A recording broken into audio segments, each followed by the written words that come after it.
The Arizona sun is a merciless god, and in its unforgiving glare, judgment is often swift and brutal. For the Apache warrior known as Taza, judgment came not with a rope or a bullet, but with rawhide strips binding him to a dying mesquite tree. His sentence, declared by a man who appointed himself judge and jury, was to be a feast for the scavengers of the Sonoran Desert, a slow, agonizing return to the dust. For 2 days he endured. The sun flayed his skin, thirst cracked his soul, and the circling vultures overhead were a patient, waiting jury. But his salvation wouldn't come from a posse or a priest. It would come from the single crack of a rifle, fired by the one person in that entire territory who had every reason on earth to let him die. The heat was a physical thing, a solid wall that pressed in from all sides. It shimmered above the baked caliche soil, distorting the distant mesas into drunken, wavering shapes. For the man tied to the mesquite tree, the world had been reduced to three torturous certainties: the fire in the sky, the fire in his throat, and the biting grip of the rawhide on his wrists. His name was Taza. He was Chiricahua Apache, and he wasn't a horse thief. He had been tracking a party of 3 white men, Nakaye, who had stolen a half-dozen prize mares from his band. He was not a raider. He was a retriever, a shepherd to his people's wealth. His pursuit had been patient, skillful, a ghost moving through the canyons and arroyos. But his skill had not accounted for a second group of white men, a larger one. This group was led by a man whose eyes held the cold, dead light of a frozen star. That man was Dash Kane. Kane was a rancher whose holdings grew like a cancer on the land, choking out smaller homesteaders and Apache alike. He rode with a dozen men, all of them bearing the same hard-bitten look, as if their faces had been chiseled from the surrounding rock by pure spite. They'd found Taza watering his pony at a hidden spring, the stolen mares not yet recovered, but their tracks fresh. For Kane, an Apache warrior so deep in his territory, was guilt incarnate. There was no trial. There was only Kane's booming voice, thick with contempt. "Horse thief and murderer," he declared, spitting a brown stream of tobacco juice that sizzled on a hot rock near Taza's feet. "We don't hang your kind. Hanging's too quick. We give you back to the earth you claim to love so much." His men had laughed, a harsh, ugly sound that the canyons threw back at them. They dragged Taza from his pony, ignoring his stoic silence. A silence they mistook for arrogance rather than defiance. They chose the mesquite tree with care. It was old and gnarled, mostly dead, standing alone on a small rise. It offered no shade. It was a perfect crucifix for their savage sermon. They stretched his arms high, pulling his shoulders until the joints screamed in protest. They wrapped the wet rawhide strips around his wrists and ankles, binding him tight to the rough bark. As the sun baked the strips, they would shrink, constricting like iron bands, cutting off circulation and biting into his flesh. It was a death designed by patient cruelty. "The coyotes will start with your feet tonight," Kane had said, his face inches from Taza's. "The buzzards will be bolder tomorrow. By the third day, maybe a mountain cat will get curious. Let's see what your spirits do for you now, brave." Then they had ridden off, leaving Taza to his fate. That was 2 days ago. The first day had been about enduring the sun. Taza had retreated deep within himself, to the place of chance and memories, the place where the body's pain could be muted by the strength of the spirit. He thought of his wife, Nalan, and the face of his young son, Chi. He focused on their faces, letting them become his world, a shield against the inferno. The first night brought a cold that was almost as vicious as the heat. The desert, having absorbed the sun's fury all day, gave it all back to the endless, starry sky, leaving the ground frigid. His muscles locked in place, cramped violently. The sounds began then, the high, yipping laughter of a coyote pack, circling just beyond the reach of his sight. They were cautious, testing, their calls a promise of the horrors to come. He could smell them on the wind, their wild, musky scent, a primal declaration of intent. He remained still, a statue of defiance, and they eventually moved on, seeking easier prey. The second day, the thirst became a living entity. It was a demon clawing at his throat, a rasp sanding the inside of his mouth. His tongue was a swollen, wooden thing in his mouth. Delirium began to fray the edges of his consciousness. The shimmering heat waves coalesced into figures, ancestors walking the desert floor, beckoning to him. Vultures, no longer patient specks in the sky, began to land on the branches of a nearby saguaro. Their bald, wrinkled heads cocked as they watched him with black, unblinking eyes. They were waiting for his head to droop, for the last sign of resistance to fade. He fought to keep his head up, to look at them, to let them know he was still a man, not yet meat. But his strength was a leaking vessel. The rawhide had cut deep into his wrists, and the blood, long since dried, had attracted flies that buzzed in a maddening, persistent cloud around his face. As the sun of the second day began its slow, merciless descent, painting the sky in brutal strokes of orange and purple, a new sound reached him. It was not the yip of a coyote or the whisper of the wind. It was the soft, rhythmic footfall of a predator, a different kind of predator. Low to the ground, deliberate, silent. Taz's head snapped up, a final surge of adrenaline cutting through the fog of his pain. His eyes, though swollen, scanned the rocks and creosote bushes at the base of the rise. He saw it then, a flicker of tawny movement. Then the whole animal, a mountain lion, sleek and powerful, its long tail twitching almost imperceptibly. It was downwind, and it had caught his scent, the scent of blood and slow death. The great cat was in no hurry. It began a wide, patient circle, its belly low to the ground, yellow eyes fixed on him. This was it, the beast Cain had promised. Taza closed his eyes for a moment, not in surrender, but in a final silent prayer. He had fought. He had endured. He would meet his end facing his killer. He opened his eyes again, staring directly at the cougar as it crouched, its powerful haunches bunching, preparing for the final rush. And then, from the west, came a sound that did not belong, the sharp, clean crack of a Winchester rifle. The sound echoed through the twilight silence, a definitive, man-made intrusion into the desert's ancient ritual of death. For a split second, Taza thought Cain had returned to finish the job. But the mountain lion, which had been about to spring, convulsed violently. It leaped straight into the air, a strangled cry catching in its throat, and then collapsed onto its side, a dark stain spreading rapidly on its tawny flank. It kicked for a few moments and then was still. Silence descended again, deeper and more profound than before. Taza's mind, reeling from pain and dehydration, struggled to process what had happened. He looked in the direction the shot had come from, a rocky outcrop about 200 yards away. For a long time, there was nothing. Then a figure rose from behind the rocks. It was not Dash Cain. It was not one of his men. The silhouette was slender, wearing not buckskin trousers, but a long, practical calico skirt. It was a woman. Johanna Cole knew the sound of death. She had heard it in the quiet rattle of her father's last breath, lost to lung fever back in Ohio. She had heard it in the wet, sickening cough of a calf with black leg. And she had heard it most terribly in the sudden, shocking silence that followed the volley of arrows that had killed her husband, Jedediah, 2 years prior. That memory was a wound that never scarred over.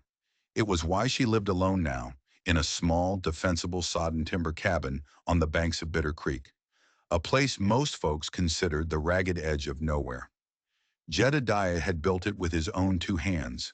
Believing in the promise of the land, he'd seen rolling pastures where others saw scrub and rock. After his death, Johanna had been advised to sell up, to go back east or move into the relative safety of Dust Devil Gulch. She had refused. Leaving the homestead would feel like letting Jedediah die a second time. So she stayed.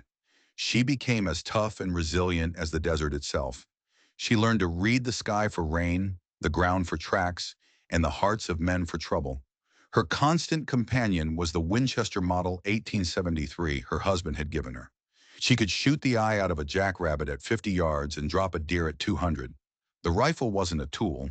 It was an extension of her will to survive. She had been tracking a small buck for the better part of the day. Meat was getting low, and the jerky she made from the venison would have to last her through the lean weeks ahead. The tracks had led her further west than she normally ventured, into the broken country that bordered Dash Cain's vast cattle range. She had no love for Cain. He was a bully who saw every small homesteader as an obstacle and every Apache as a target for extermination.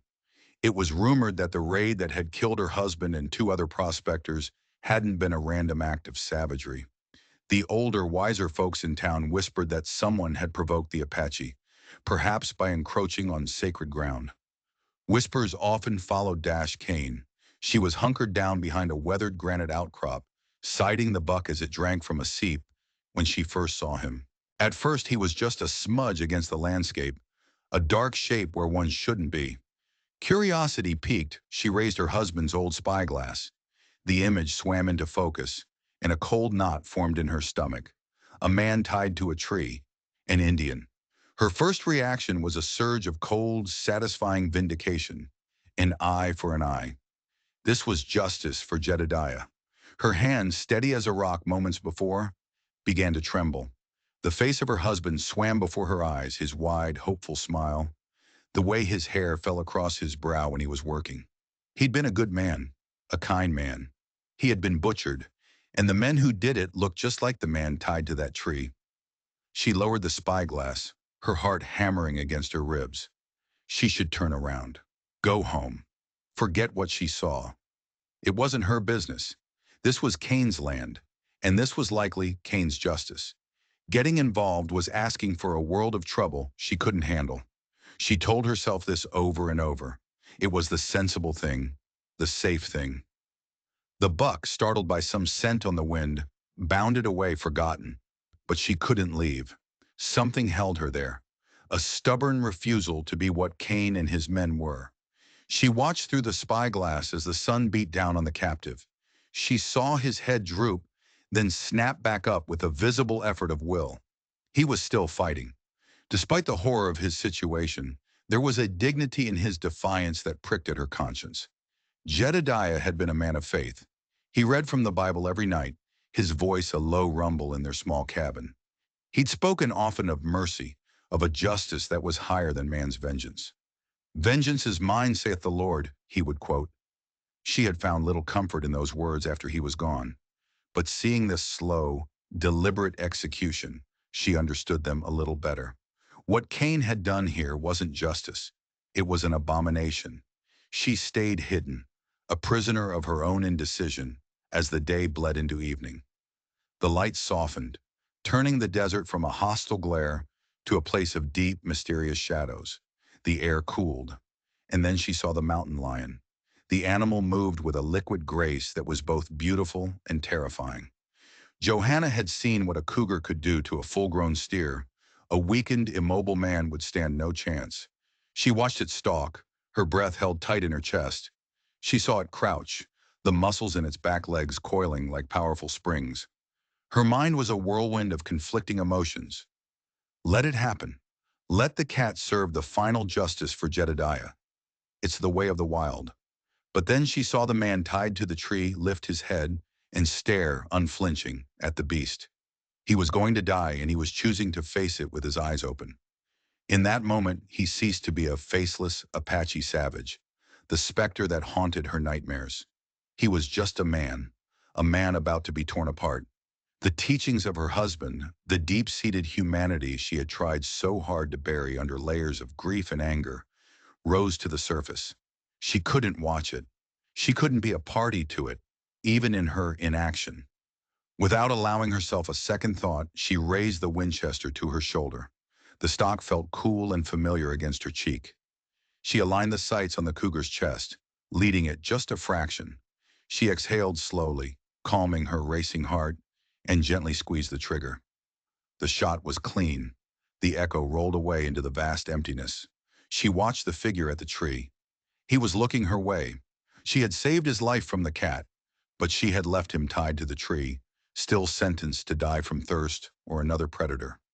She had only postponed his death, not prevented it. "Damn it all to hell, Jedediah," she whispered into the twilight. "What have I done?"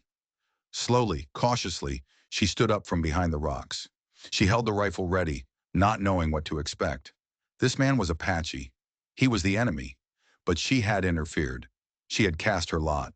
Now she had to see it through. Her feet, seemingly of their own accord, began to carry her down the rocky slope and across the open ground, toward the lone mesquite tree. Taza watched the woman approach, his mind struggling to grasp the reality of it. The world had turned into a fever dream, and this woman with a rifle seemed no more or less real than the ancestral spirits he had seen walking in the heat haze. She moved with a purpose that belied the caution in her steps, her long skirt kicking up little puffs of dust. She was a white woman, an Inda, and his people's history with them was written in blood and broken treaties. Why? Why would she kill the cat only to approach him now? Was this some new, crueler game? Johanna's heart pounded a frantic rhythm against her ribs. Every step closer was a step further away from the simple, lonely life she had carved out for herself. She was walking toward a man who, for all she knew, might have been part of the very war party that killed her husband. The thought sent a jolt of icy fear through her, and her finger tightened on the trigger of the Winchester. She stopped about 20 feet away, keeping a safe distance. She could see him clearly now. He was tall and powerfully built, though gaunt from his ordeal. His face was a mask of dried blood, dust, and grim determination. His black eyes, sunk deep in their sockets, followed her every move. They held no gratitude, only a burning, weary intensity. There was no plea for help, no sign of weakness. "I'm not going to hurt you," she said, her voice sounding thin and reedy in the vast silence. Taza did not understand the words, but he understood the tone. It was not the sneering condescension of Dash Kane or the nervous fear of a lost settler. It was something else, a statement. He remained silent, his gaze unwavering. Johanna took another hesitant step forward. She could see the rawhide now, how it had dug into his flesh, the skin around it swollen and purple. It was a ghastly sight. The smell of stale blood and sweat hit her, and she had to fight the urge to gag. "My God," she whispered, more to herself than to him. This was a test from God, from the devil, from the desert itself. She could turn around right now. She had killed the cougar. Her conscience was assuaged on that point. She could leave him, and no one would ever know she had been here. But she knew, with a certainty that settled deep in her bones, that if she walked away now, the ghost of this man would haunt her just as surely as Jedediah's memory did. She lowered the rifle slightly, a gesture of non-aggression. With her free hand, she unhooked the canteen from her belt. It was still half full. She took a step closer, then another, until she was just out of arm's reach. She held out the canteen. Taza's eyes flickered from her face to the canteen and back again. Water. The offer was life itself. But trust was a currency he did not possess. He had seen white men offer food and water before, only to pull a hidden pistol.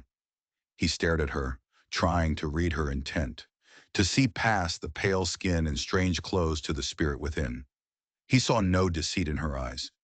What he saw was a deep, weary sadness, a sorrow that seemed to mirror his own, and something else, a flicker of fear. She was afraid of him. That more than anything convinced him this was no trap. A trapper does not fear the snare. Slowly, deliberately, he gave a slight nod. Johanna's breath escaped in a shaky sigh of relief. She moved forward and held the canteen to his lips. He drank it first in desperate, choking gulps, then more slowly, with controlled discipline.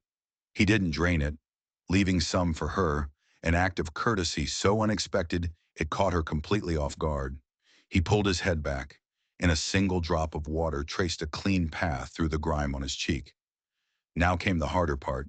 She slung the rifle over her shoulder and pulled the heavy skinning knife from the sheath on her belt. Taza's body went rigid, his eyes narrowed.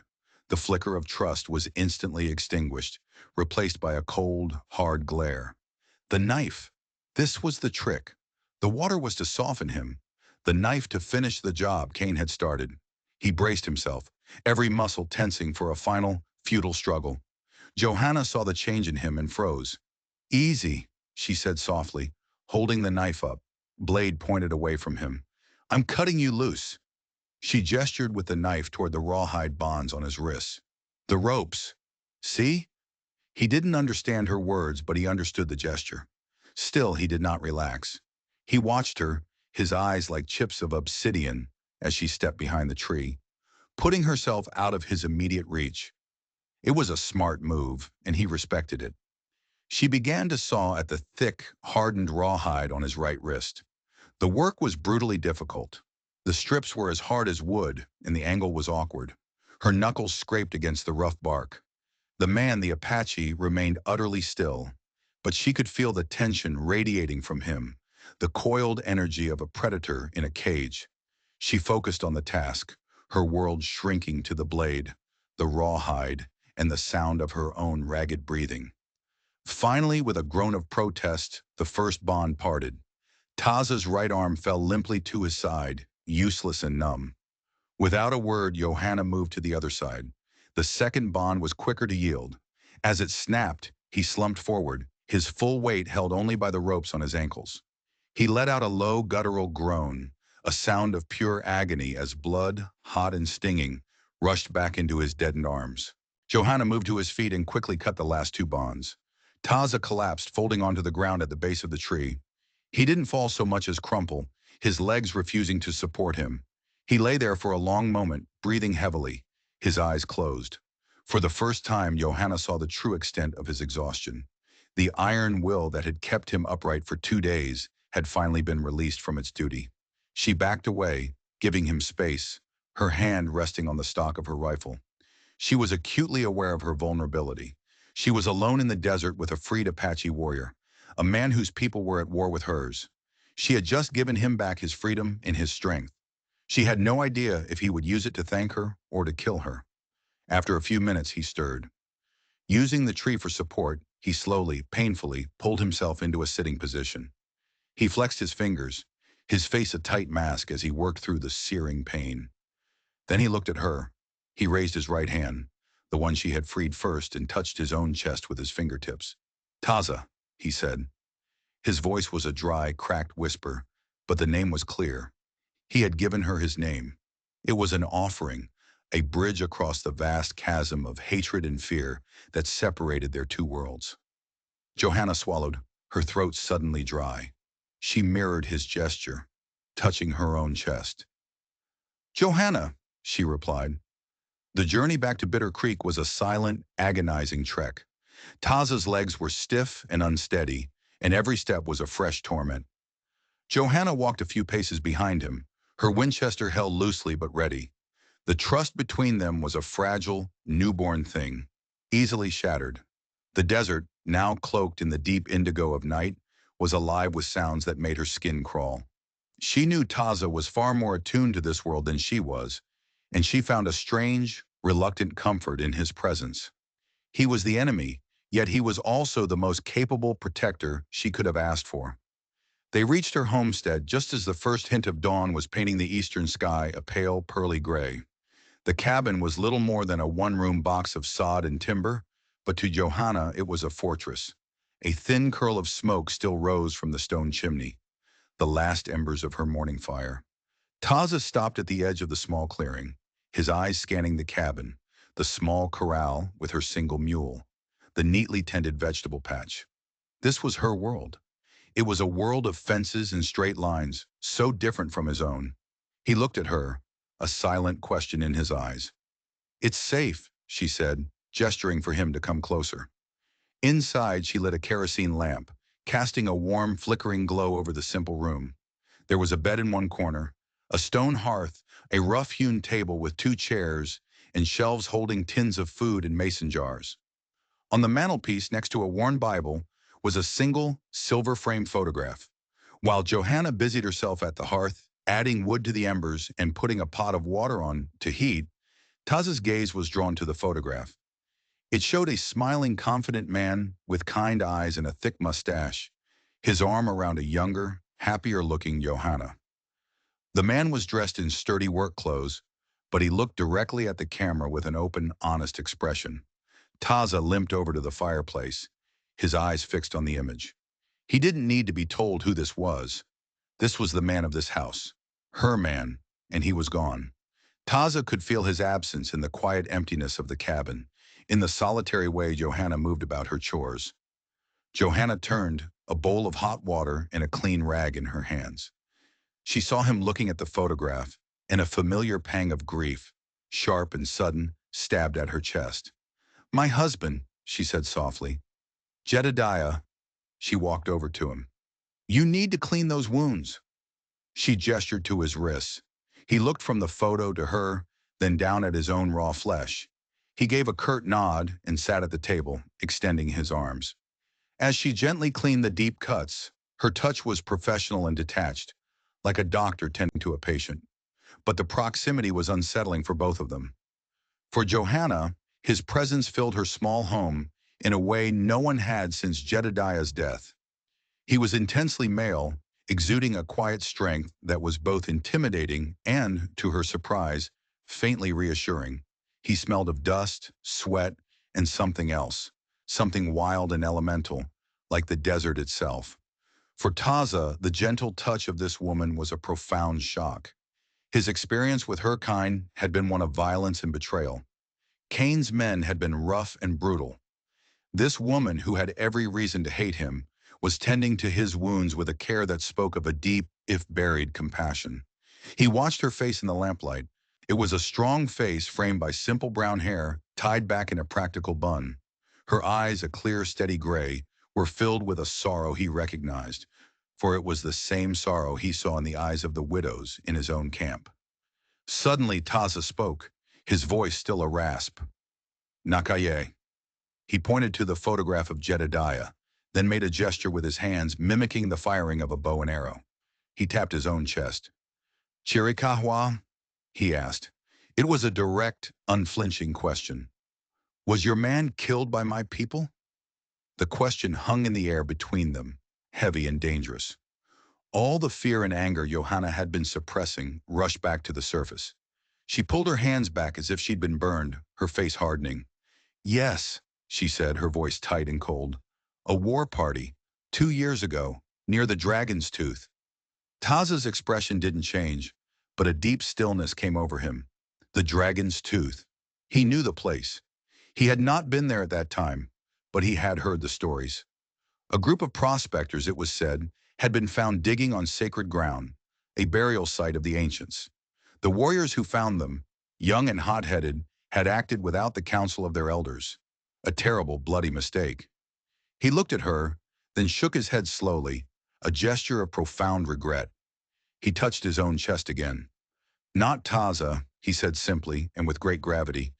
Then he looked at her with an intensity that seemed to bore right through her. He knew this was not enough. The chasm between them was too wide to be bridged by a few words and a gesture. Before Johanna could process this, a new sound cut through the pre-dawn quiet. The distant but distinct sound of horses, not one or two, many, and they were coming fast. Johanna's head snapped up, her eyes wide with alarm. She rushed to the window, peering through a small crack in the wooden shutter. A knot of riders was cresting the ridge a half-mile away, dark silhouettes against the growing light. Even at this distance, the lead rider was unmistakable. Cain, she breathed, a knot of ice forming in her stomach. It's Dash Cain. Taza was beside her in an instant, his weakness forgotten. He looked out the window, his face grim. He had not expected them to track him here, but he had underestimated the white man's obsessive brand of hatred. Cain wasn't the type to leave a job unfinished. He saw your tracks from the tree, Johanna said, her mind racing. He followed them here. She looked around her small cabin, her sanctuary. It had just become a trap. They were cornered. Taza was injured and unarmed. She had her Winchester and a Colt revolver, but there were at least a dozen men out there. Taza looked at her, his eyes asking the question she was asking herself. What now? This woman had saved him from the desert, but in doing so, she had brought Dash Cain's war right to her doorstep. He had brought death to her home, just as her people had brought death to her husband. The irony was as bitter as the creek that gave this place its name. Get away from the window! Taza's voice was a low growl, shaking Johanna from her frozen panic. He pulled her back, his grip surprisingly strong. The instinct of a warrior who had survived countless ambushes had taken over. The riders were closer now, their hoofbeats a thunderous drum roll announcing their arrival. Cain reined in his horse 50 yards from the cabin, his men fanning out behind him in a loose, intimidating semicircle. Johanna Cole! Cain's voice boomed across the clearing, a sound of arrogant authority. I know you're in there, And I know who you've got with you. Send out the Apache filth, and no harm will come to you or your property." Johanna's hands were shaking. She looked at Taza. His face was a stone mask, but his eyes were alive, darting around the room, assessing every shadow, every piece of furniture, every possible angle. He was no longer a victim. He was a tactician. "He lies," Taza said, his gaze meeting hers. "He will burn this place. He will kill us both." She knew he was right. Cain couldn't afford a witness. He couldn't let it be known that he'd left a man to die for a crime he may not have committed, and that a woman had defied him. "I have the rifle," Johanna said, her voice trembling but resolute. "And a revolver, maybe 40 rounds in total."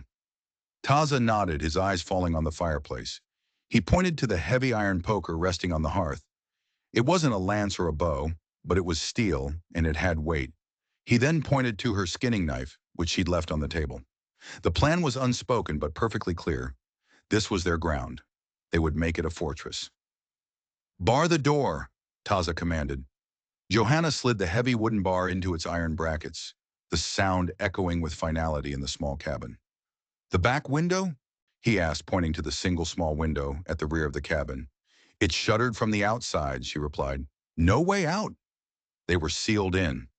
"Cole, I'm not asking again," Cain shouted, his patience wearing thin.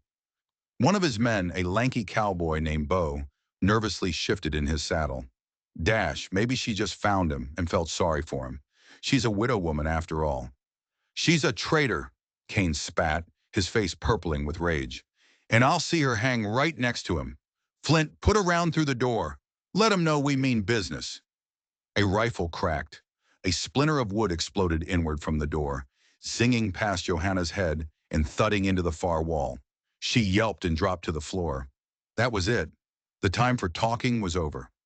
Johanna crawled to the front window, took a deep breath, and slowly pushed the shutter open, just a crack. She rested the barrel of the Winchester on the sill. She saw Cain on his big roan horse directing his men. He was making himself a clear target.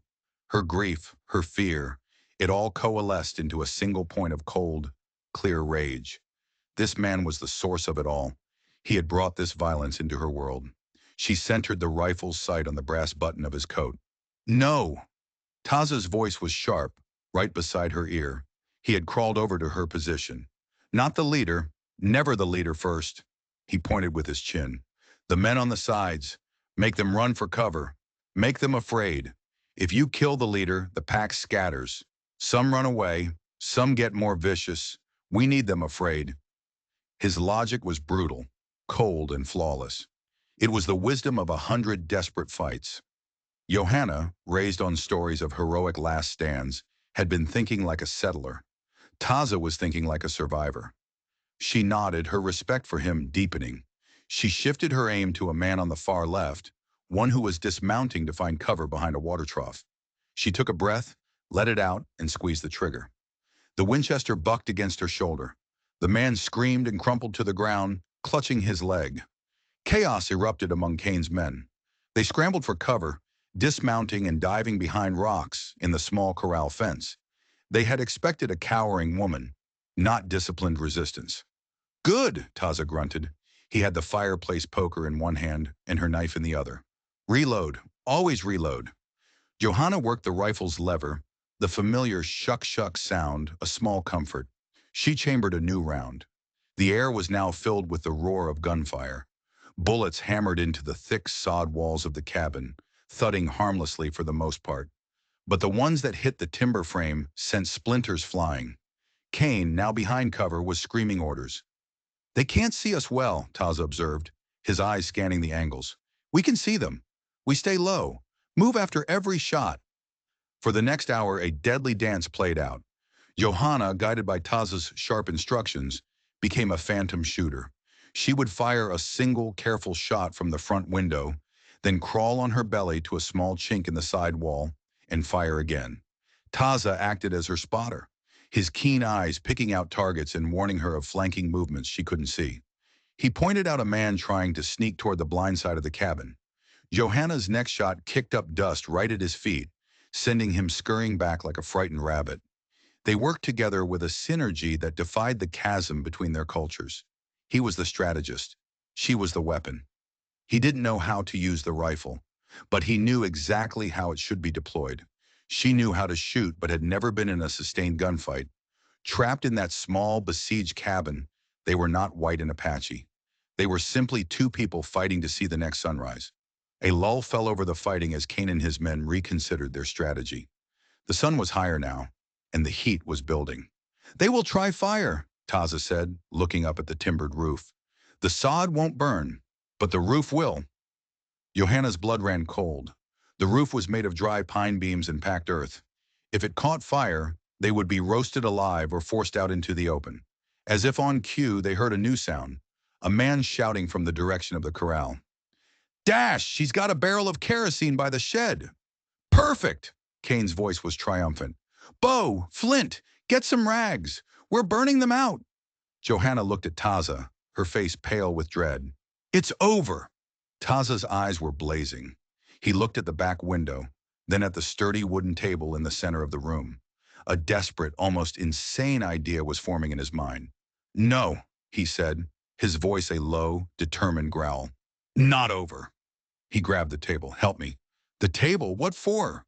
Johanna asked, bewildered, as Taza grunted with effort, dragging the heavy oak table across the floor. "The window," he gasped, the words punctuated by exertion. "We go out the back." "I told you it's shuttered from the outside. There's a heavy crossbeam." "Good," Taza said, a grim smile touching his lips for the first time. He positioned the table directly beneath the small rear window. "Makes a better battering ram." He climbed onto the table, his injured legs protesting, and braced his shoulders against the wall. "The shutter opens out?" "Yes," Johanna nodded, her mind starting to grasp his desperate logic. "They are all at the front and sides, waiting for the fire. The back is their blind spot, but not for long." He looked down at her. "When the fire starts, they will watch the front door. They will expect us to run out, choking. That is our chance. We must be fast." Outside, they could hear the men preparing, their voices filled with a cruel, excited energy. The smell of kerosene, sharp and pungent, began to drift on the air. Johanna's home, her last connection to Jedediah, was about to be turned into a funeral pyre. There was no time for grief, only for action. She checked her revolver, ensuring it was fully loaded, and tucked it into her waistband. She grabbed the remaining box of Winchester cartridges and stuffed them into her apron pocket. "I'm ready," she said, her voice steadier now. The terror was still there, a cold stone in her gut, but it was overlaid with a hard, defiant resolve. A flaming torch arced through the air, landing on the roof with a soft thump. A moment later, another followed. A sickly orange glow began to filter through the cracks in the ceiling, and the smell of burning pine filled the cabin. "Now!" Kane roared from outside. "Let's see you dance, you devils!" The heat inside the cabin intensified almost immediately.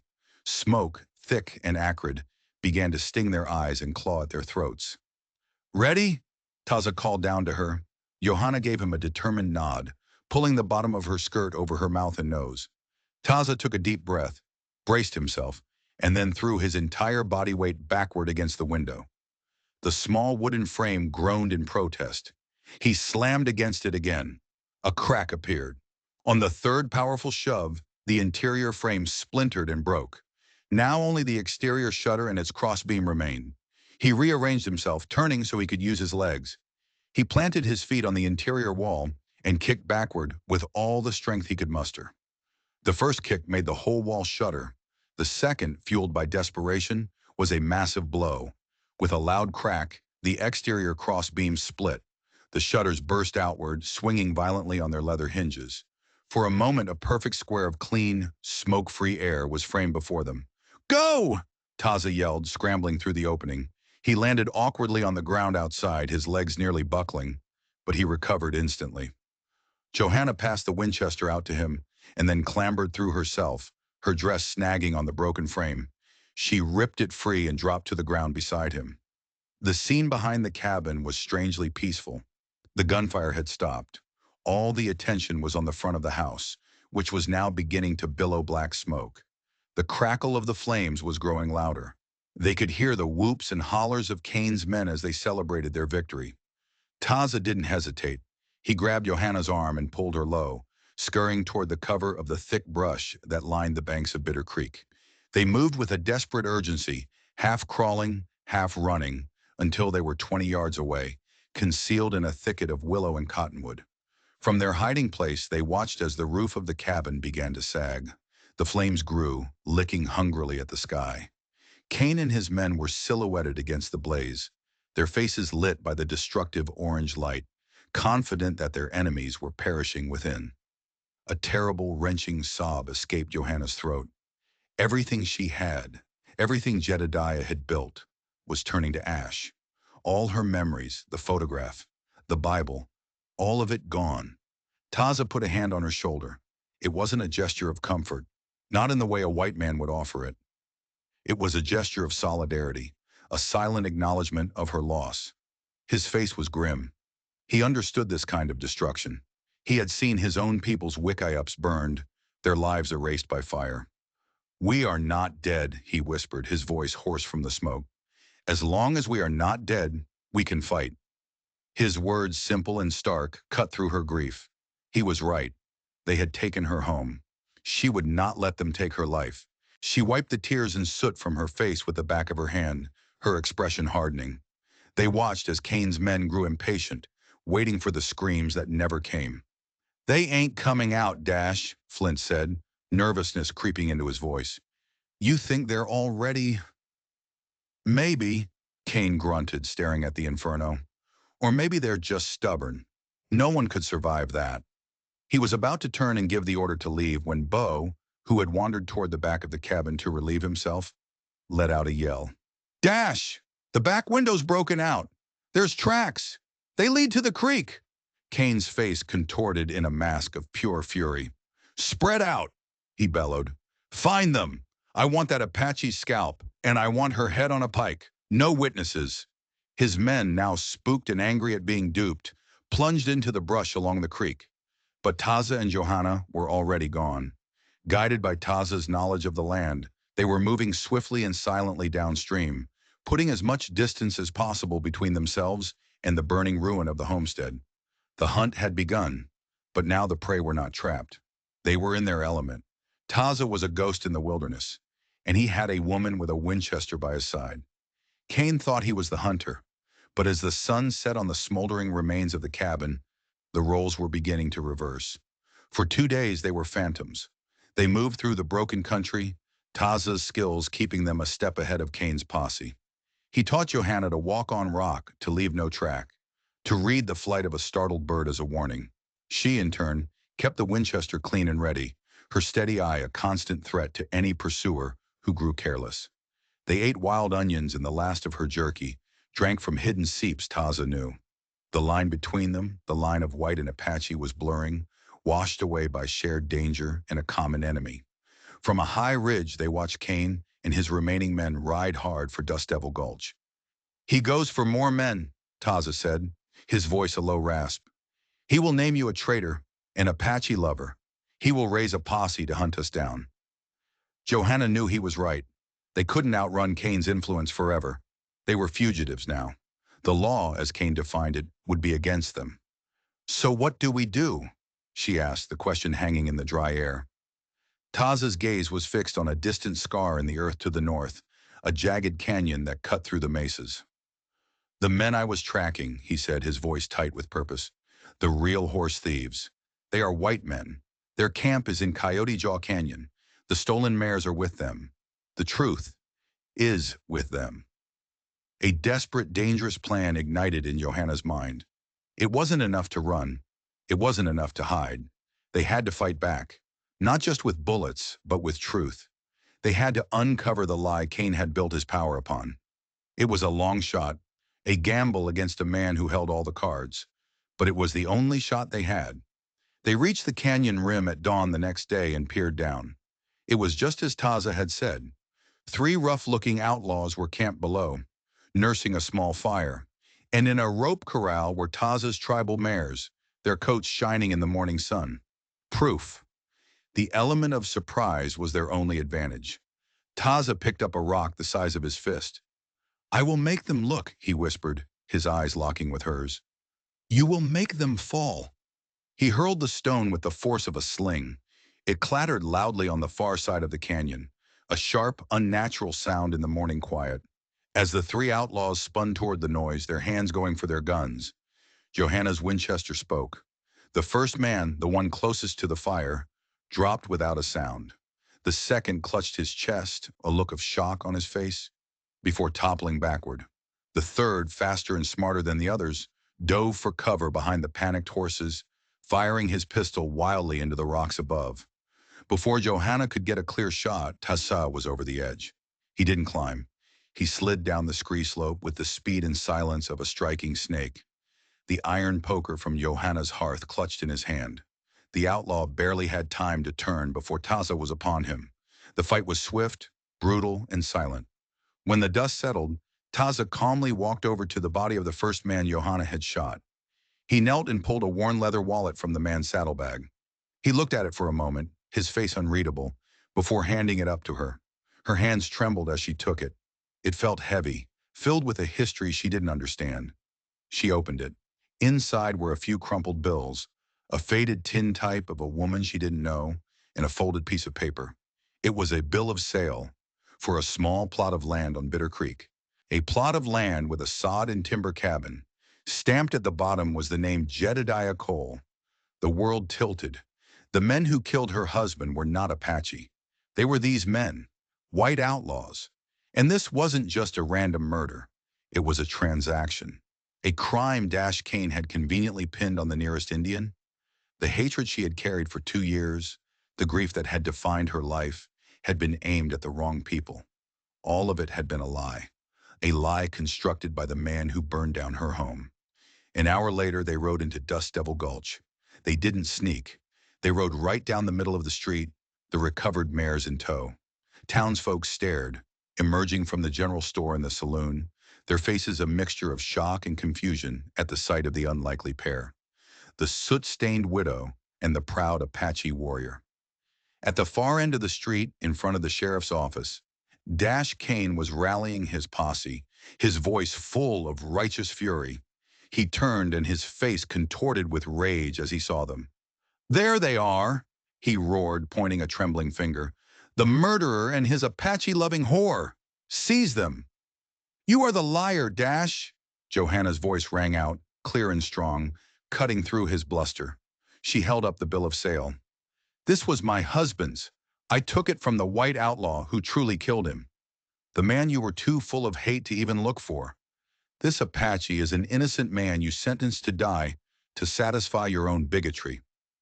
A murmur of doubt rippled through the crowd. The story of Jedediah's death had never sat right with some of them. This new evidence, presented by a woman they all knew and respected, began to crumble Kane's authority. Kane, seeing his power slipping, seeing the faces of his own men turning from him, made his final desperate play. He drew his Colt Peacemaker. "She's lying! They killed them all!" But his fate was already sealed.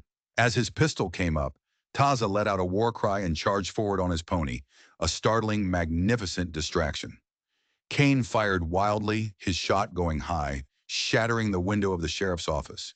In that split second of hesitation, Johanna's rifle cracked one last time. Kane staggered, a look of profound surprise on his face. He looked down at the dark stain spreading across his chest, then back at Johanna. He opened his mouth, but no words came out. He collapsed into the dust of the street he thought he owned. His men, leaderless and facing a town that had just seen the truth with its own eyes, simply faded away, melting back into the shadows they'd come from. In the sudden, heavy silence, Taza reined in his horse. He looked at Johanna, a universe of understanding passing between them in a single, silent gaze. He gave a slow, solemn nod of respect. Then, gathering the leads of his mares, he turned his horse and rode east, a free man returning to his people, leaving Johanna Cole to stand tall in the quiet street, her husband's memory finally at peace, and her own justice finally won. In the unforgiving wilderness of the Old West, stories weren't always written by the victors, but by the survivors. The tale of Johanna Cole and the Apache warrior Taza isn't just a story of a bullet saving a life. It's a testament to the fact that our shared humanity can, at times, be stronger than our learned hatreds. It's a story about how the deepest wounds aren't always inflicted by our enemies, but by the lies we tell ourselves about them. In a world of black and white, they found a gray space in the dust and smoke, a place where justice had to be forged by hand, by two people who had every reason to be enemies, but chose to be allies instead. If this story of grit, survival, and unexpected redemption resonated with you, please take a moment to hit that like button. Share it with someone who appreciates a real story of the West. And most importantly, subscribe to our channel for more tales from the frontier, where history is raw and legends are born from the dust. Thank you for listening.